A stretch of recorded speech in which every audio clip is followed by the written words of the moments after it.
Ating oras, alas 11 na ng umaga at para sa ating balita.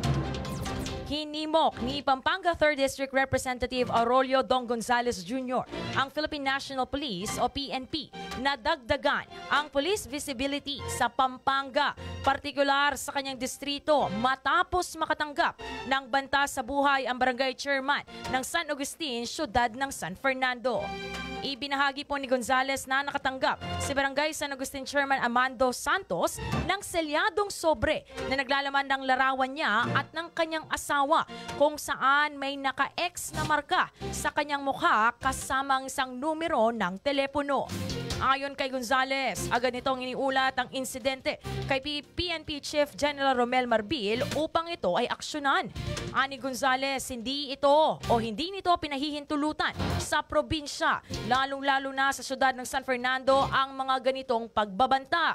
Dagdag pa nito, mahalaga ang police visibility upang maiwasan ang karahasan, lalo na't nalalapit na ang midterm elections.